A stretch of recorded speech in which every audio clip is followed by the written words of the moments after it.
నమస్తే ఆదాబ్ సర్సేయాకాల్ this is Kavya welcome to our channel. ఈరోజు మీకు పులిహోర ఎలా చేయాలో చూపించబోతున్నాను.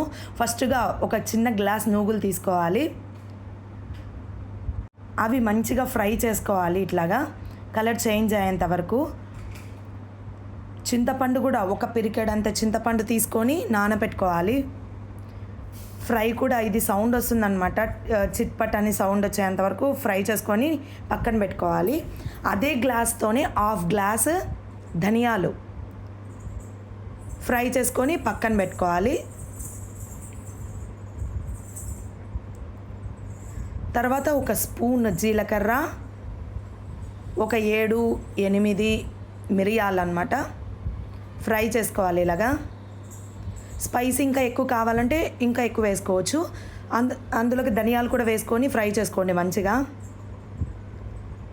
అవన్నీ పక్కన పెట్టేసుకోవాలి ఫ్రై చేసుకున్న తర్వాత అదే గ్లాస్తో హాఫ్ గ్లాస్ శనగబ్యాళ్ళు, హాఫ్ గ్లాస్ ఉద్దిబ్యాళ్ళు అనమాట. ఇదే గ్లాస్తో హాఫ్ గ్లాస్ అనమాట ఫ్రై చేసుకోవాలి. ఇవి కొద్దిగా ఫ్రై అయిన తర్వాత ఇందులోకే మనము ఉద్దిబ్యాళ్ళు కూడా వేసుకొని ఫ్రై చేసుకుందాము. ఇదిగోండి సేమ్ క్వాంటిటీ అంతే. ఇలాగ ఫ్రై చేసుకొని ఇవి కూడా పక్కన పెట్టుకోవాలి. టేస్ట్ అయితే సూపర్గా ఉంటుందండి. ఇది మా మమ్మీ స్టైల్ పులిహోర అనమాట. చాలా బాగుంటుంది టేస్ట్ అయితే. ఖచ్చితంగా మస్ట్ అండ్ షుడ్ ట్రై చేయండి.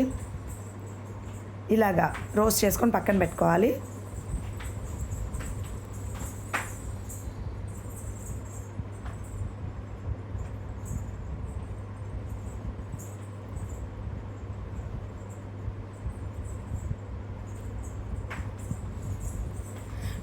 తర్వాత ఒక మిక్సీ జార్ తీసుకొని అందులోకి నూగులు, ధనియాలు, జీలకర్ర, మిరియాలు అవన్నీ తీసుకొని మిక్సీ పట్టి పక్కన పెట్టుకోవాలి. తర్వాత ఉద్దిబ్యాళ్ళు, శనగబ్యాళ్ళ పౌడర్ కూడా అంతే మిక్సీ పట్టి పక్కన పెట్టుకోవాలి. తర్వాత చింతపండు అంతా దానికి పులుసు అంతా పిండేసేయాలి చింతపండుకి.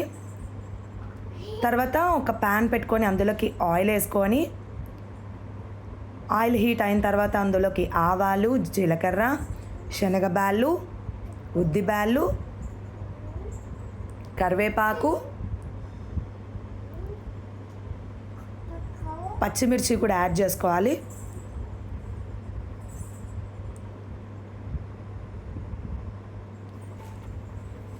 కొన్ని శనగిత్తనాలు,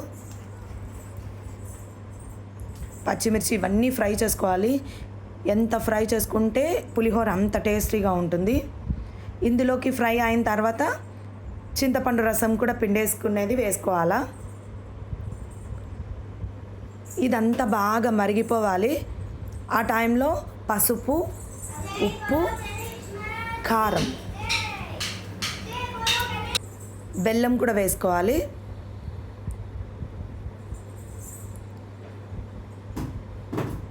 తర్వాత మనం మిక్సీ చేసుకున్న ఉద్దిబ్యాళ్ళు, శనగబ్యాళ్ళ పౌడర్, తర్వాత నూగులు, ధనియాలు, మిరియాలు చేసుకున్న పౌడర్ ఉంటలు లేకోకుండా బాగా మిక్స్ చేసుకోవాలి మంచిగా.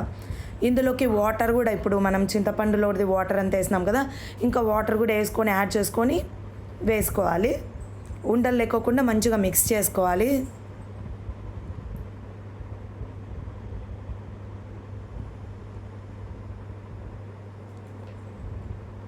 మీరు ఇంకా స్పైసీ కావాలి అని అంటే ఇంకా కారం కూడా ఎక్కువ యాడ్ చేసుకోవచ్చు. పచ్చిమిర్చి కూడా ఇంకా ఎక్కువ యాడ్ చేసుకోవచ్చు. మిరియాలు కూడా ఎక్కువ యాడ్ చేసుకోవచ్చు. సూపర్ ఉంటుంది టేస్ట్ అయితే.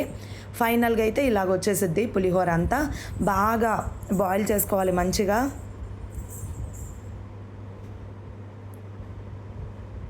టేస్ట్ అయితే సూపర్ ఉంటుంది. మస్ట్ అండ్ షుడ్ ట్రై చేయండి, చాలా బాగుంటుంది. మీకు ఇలాంటి వీడియోస్ మరిన్ని కావాలంటే నా ఛానల్ సబ్స్క్రైబ్ చేసుకోండి, లైక్ చేయండి, షేర్ చేయండి, కామెంట్ చేయండి. ఇంకా నా ఛానల్ సబ్స్క్రైబ్ చేసుకోని వాళ్ళైతే ఖచ్చితంగా సబ్స్క్రైబ్ చేసుకోండి. Thank you so much. Bye bye.